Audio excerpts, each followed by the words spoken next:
Hello दोस्तों, नमस्कार। कंचन लता उदय गीत में आप सभी दर्शकों का तहे दिल से हार्दिक स्वागत अभिनंदन करती हूँ। मैं आप सभी के बीच में एक बहुत ही दर्द भरा बेटे विवाह गीत लेके आई हूँ।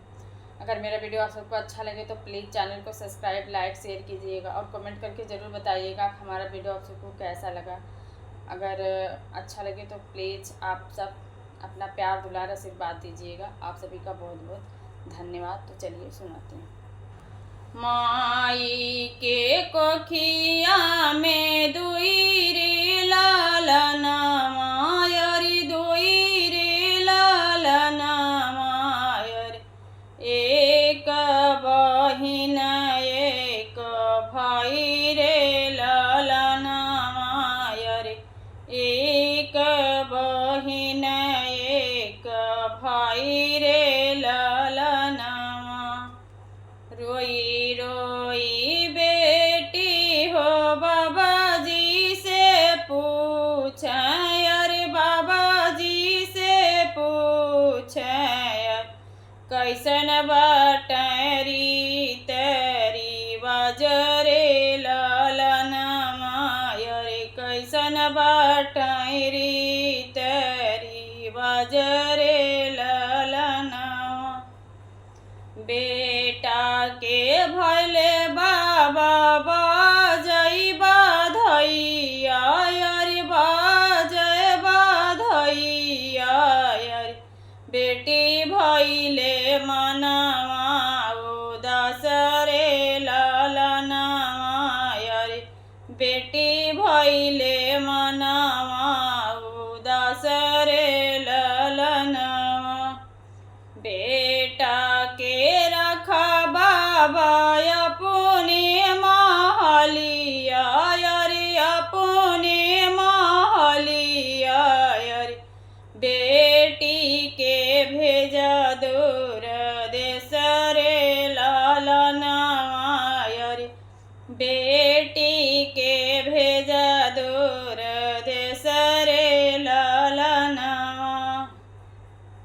काहे के मोरे बाबा ऐसन दुई नेतिया, अरे ऐसन दुई निगहिया, अरे काहे के ऐसन भेद भाव रे लालना मायर, काहे के ऐसन भेद भाव रे लालना। काहे के मोरे बाबा ऐसन दुई नेतिया, अरे ऐसन दुई निगहिया, अरे काहे के ऐसन भेद भाव रे लालना मायर, काहे के ऐसन भेद भाव रे लालना।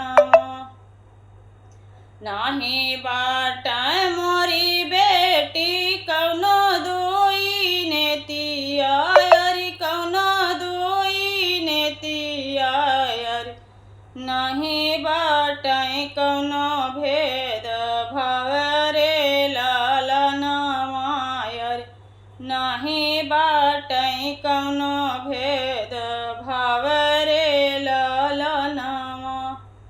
तोहरे जान में बेटी बाजई बाधैया, अरे बाजई बाधैया, अरे खुश रही बाबा तुहर रे लालना मायर, खुश रही बाबा तुहर रे लालना। अरे ये बेटी बियाह बेटी दूसर घरे जाली, अरे दूसर घरे जाली, अरे इह बाटे रचल विधान रे लालना मायर, यही गुना बाटी हमला चर रे लालना। बेटी बियाही दूसरी घर जाली, दूसरी घर जाली, यही गोना बाट बाटिल चर रे ललनमायर यही गुण बाटिल चर रे ललनमा। ईश्वर कर चल सृष्टि मोरी बेटी अरे सृष्टि मोरी बेटी अरे जे के निभावै सन सर रे ललनमायर जे के निभावै सन सर रे ललनमा। बिटिया जन्म बेटी दूसरी घर खातिर अरे दूसरी घर खातिर अरे इह हमारी तियारी वजरे ललनमायर इह